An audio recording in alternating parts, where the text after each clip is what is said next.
I didn't plan to start a war that summer, but when I walked down to the lake that morning and saw nothing but broken water where my dock used to be, something in me just snapped. You gotta understand, that dock wasn't just wood nailed together. It wasn't some weekend DIY project I could shrug off and rebuild. It was history. It was my grandfather standing knee-deep in cold water with a borrowed hammer, cursing at crooked posts. It was my dad sanding splinters down every monsoon season like he was protecting something sacred. And it was me, 10 years old, counting ripples until the sun disappeared and the lake swallowed the sky whole. And now it was gone. Not weathered away, not drifted off, not damaged, gone like someone had erased it on purpose. The shoreline told the story better than any person could. Fresh barge tracks slicing through the mud, boot prints deep and careless like whoever did this didn't even bother hiding it, with fragments floating like bones. I stood there longer than I cared to admit, just staring at the water, trying to process how something that felt permanent could vanish overnight. And then I heard it. That high-pitched whining sound, jet skis. I turned and looked across the cove, and there it was, a brand new lakeside resort, all glass and chrome, shining like it had dropped out of nowhere. A week ago, it was scaffolding and noise. Now it was full-blown luxury, guests sipping drinks, staff in pressed uniforms, machines buzzing across the water like they owned it. And suddenly, everything made sense. My dock, it wasn't damaged. It was in their way. I didn't even have to go over there. They came to me. Guy in a fitted polo, sunglasses too expensive for the kind of conversation he was about to have, walking across the shoreline like he was doing me a favor just by showing up. He didn't introduce himself, didn't ask anything, just stopped a few feet away and said, that structure was unauthorized. Removal was necessary to maintain the aesthetic alignment of the waterfront. I remember blinking at him, not because I didn't understand the words, but because I couldn't believe someone could say something that stupid with a straight face. Unauthorized. Like my family needed permission to exist on land we'd lived on for decades. I told him, calm at first, probably calmer than I should have been. That dock's been there longer than your resort's been an idea.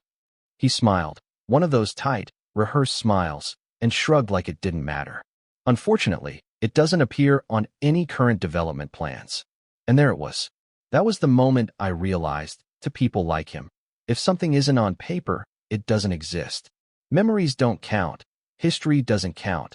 Ownership only matters when it's convenient. I could have yelled. I could have called a lawyer right then.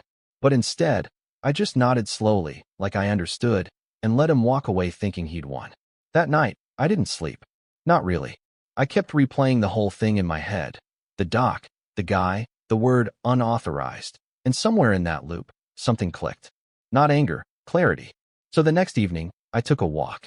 Not toward the lake, but the other direction, up the dirt access road that wound from the main highway down to the resort. It was one of those narrow, winding tracks carved into the hillside decades ago, gravel loose under your boots, pine shadows stretching long as the sun dipped low. It wasn't pretty, but it worked, and more importantly, it was the only way in. Everyone assumed it belonged to the resort now, that it came with the land when they bought it, but I remembered something from years ago when the property first changed hands. My dad had mentioned it once over dinner, back when the developers first showed up with their fancy maps and big promises. Most of that road, yeah, it crossed land they owned or had rights to, but the final stretch, the steepest, roughest part right before the gates, that was still ours. Not permanently leased, not sold, just temporarily granted. A right-of-way agreement so construction trucks could get through during development. Temporary. I stopped walking right at that bend where the road cut sharply uphill, gravel shifting under my feet, and I just stood there looking at it, imagining what would happen if that temporary part suddenly wasn't so temporary anymore. Funny thing about paperwork, people treat it like background noise until it isn't. The next morning, I drove into town and walked into the district office like I had all the time in the world. No rush, no drama, just a man with a question. I asked to see the file on that right-of-way agreement, and sure enough, it was all there. Dates, signatures, clauses, and one very important detail. It could be terminated. Legally. Cleanly. No loopholes. The clerk barely looked at me when I told her I wanted to file the termination notice. She stamped the papers, slid them into a folder, and that was it. No alarms, no warnings, no dramatic music. Just ink on paper. But here's the thing. Paperwork doesn't make noise. Consequences do. About a week later, I went back up that road. Same bend, same gravel, same quiet. Except now there was a chain stretched across it. Nothing fancy, just steel links hooked between two posts, with a wooden sign hanging in the middle, private property. No access. I leaned against one of the posts for a while, just watching. It didn't take long.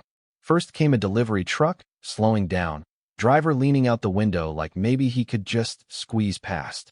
Then a security vehicle from the resort, lights flashing like that somehow changed reality. They got out, walked up to the chain, tried to argue with no one in particular. Then came the guests. Luxury SUVs rolling up, windows tinted, engines purring, only to stop short and sit there, confused. Some of them got out, took pictures like it was part of the experience, authentic rural inconvenience, I guess. Others just turned around, tires crunching as they reversed back down the hill.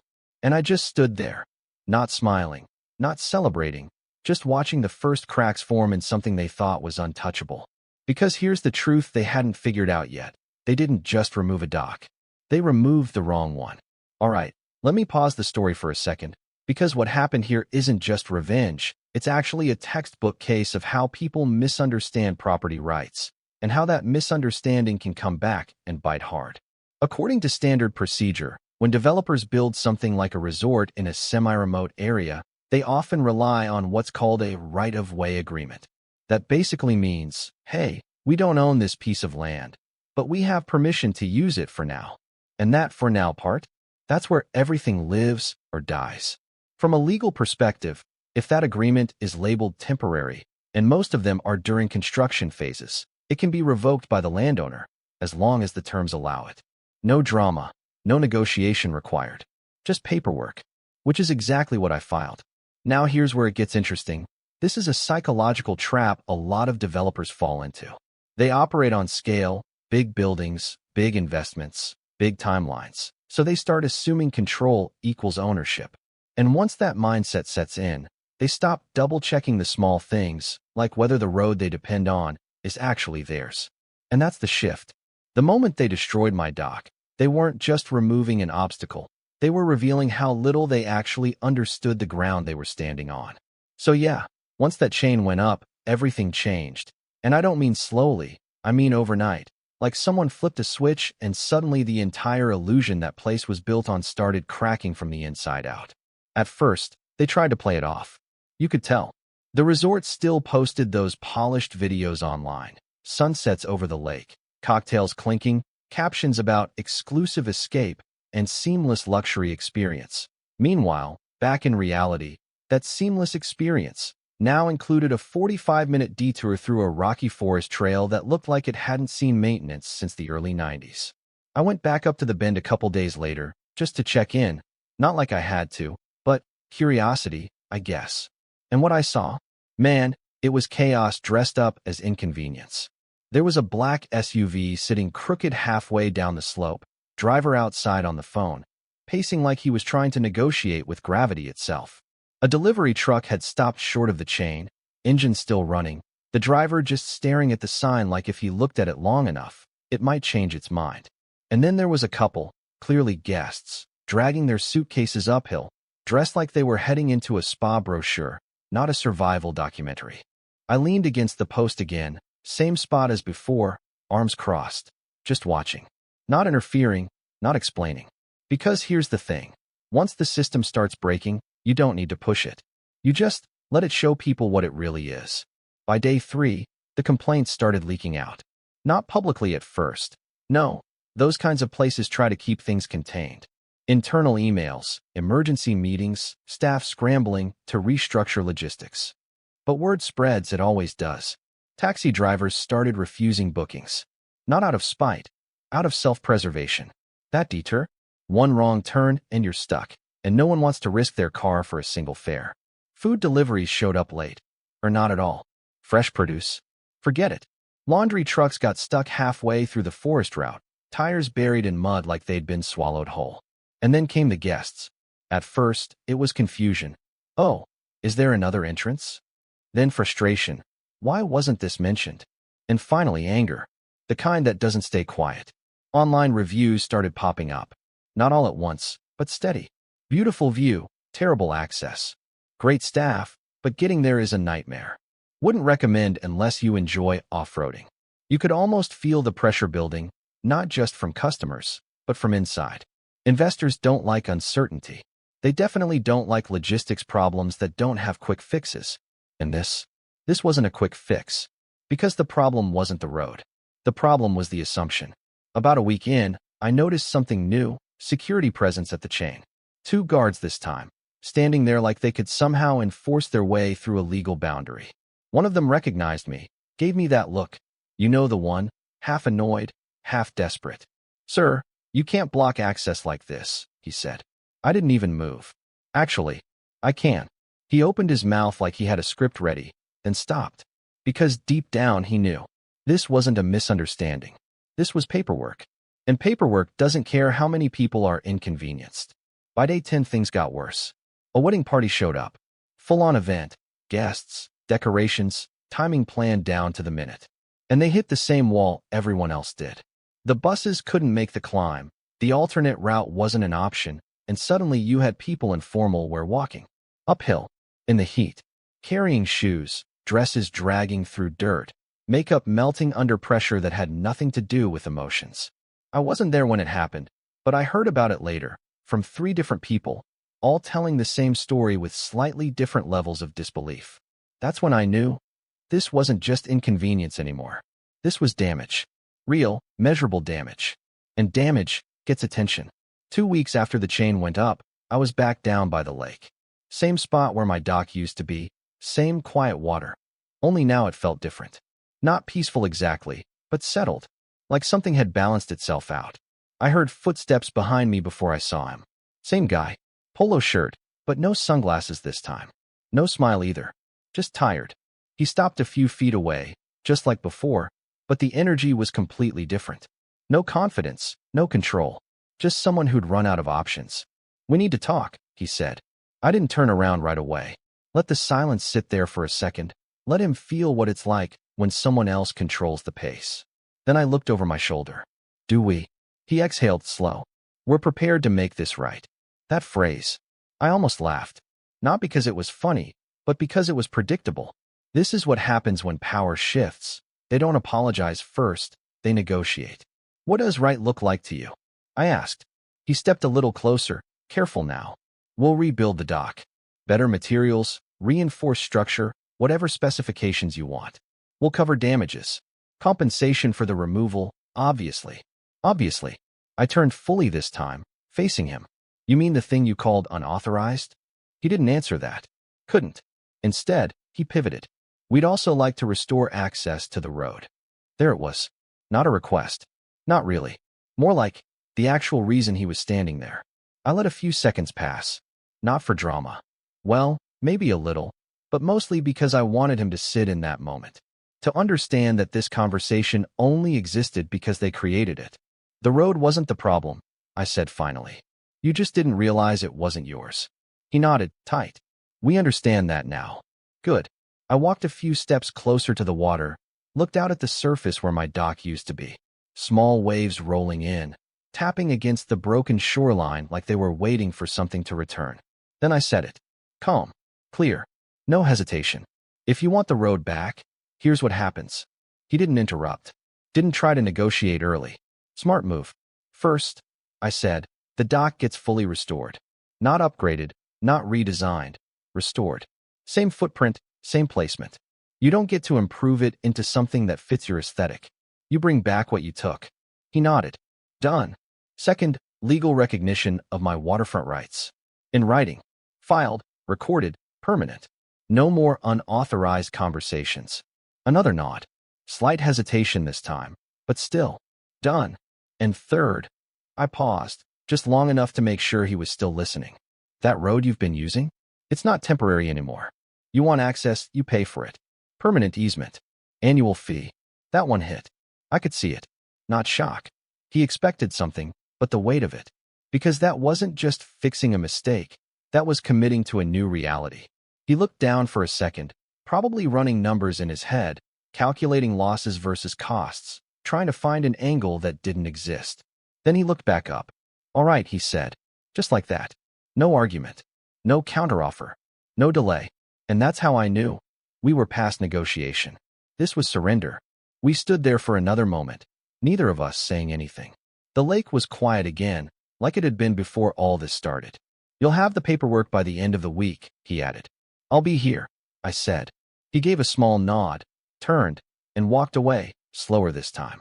I watched him go until he disappeared past the trees, then looked back out at the water.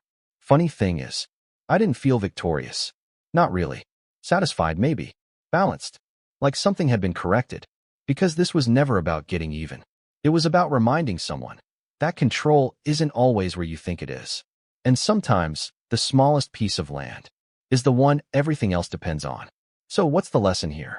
Because yeah, on the surface, it's a clean little revenge story. Guy loses his dock, guy shuts down a road, big corporation folds, balance restored, roll credits. But if that's all you take from it, you're kinda missing the part that actually matters. The lesson here is, power doesn't always look the way we expect it to. See, most people, especially developers, investors, HOA boards, all those decision-making types, they operate on scale. Bigger budgets, bigger structures, bigger influence.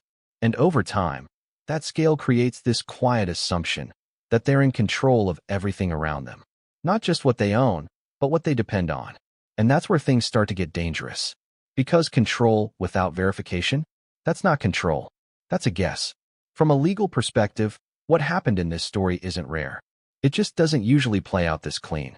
There are countless cases where access roads, utility lines, even drainage systems run through land that isn't actually owned by the party using them. They exist because of agreements, temporary permissions, easements, handshake deals that got formalized just enough to function, but not enough to be permanent. And here's the part people forget. Those agreements are only as strong as the terms they're written with. You don't own a road just because you've been using it for years. You don't gain permanent rights just because your business depends on it. If the contract says temporary, then one day it can be gone. Just like that.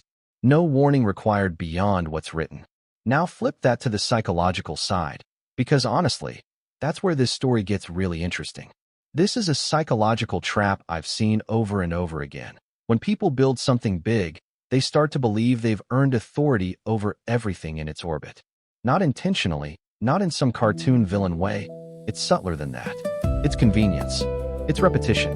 It's success reinforcing assumptions. You build, you expand, you operate smoothly for long enough, and suddenly, anything that interrupts that flow feels like an anomaly, a mistake, something that needs to be corrected. That's exactly what happened with the dock. It wasn't seen as someone's property. It was seen as an obstacle.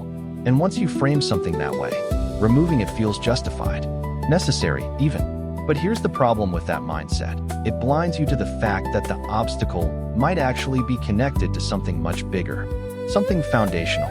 The dock wasn't just wood in the water. It was a signal, a reminder that this land had a history before the resort showed up, that there were boundaries, legal ones, that didn't care about aesthetics or guest experience or quarterly projections. And when they ignored that signal, they exposed themselves. That's the real shift in this story. Not the revenge, not the negotiation, the moment of exposure. The moment where one side realizes they've been operating on assumptions instead of facts. And once that happens, the power dynamic flips fast. Because now it's not about who has more money. It's about who actually understands the system they're in. The lesson here is, if you're building anything, business, property, community, HOA, whatever, you better know exactly what you control and what you're just borrowing. Because borrowed control can disappear. And when it does, it doesn't care how inconvenient it is. Now on the flip side, if you're the one in the narrator's position, the smaller player, the one with less visible power, there's something here for you too. You don't always need to fight louder. Sometimes, you just need to understand the structure better than the person you're dealing with. That's it. No shouting, no threats, no escalation. Just clarity. Because systems, legal systems, property systems, HOA rules, they're built on details. And the person who knows those details, they're the one who actually holds leverage. Not the one with the bigger building. Not the one with the nicer brochure. The one who read the fine print. And yeah, I know some people are going to hear this story and think, that's petty, or that's extreme. Maybe. But here's a question worth sitting with. What would you have done if something your family built, something tied to your history, was erased overnight because it didn't fit someone else's version of how things should look? Would you let it go? Or would you remind them exactly where the lines are? I'm not saying there's one right answer, but I am saying this: respect goes both ways. And when one side decides to ignore that, sometimes the only way to restore it is to make the consequences impossible to ignore. So yeah, that's the story. Not really about a dock, not really about a road, but about assumptions, boundaries, and what happens when those two collide. Now I'm curious, if you were in that situation, would you have done the same thing? Or would you have handled it differently?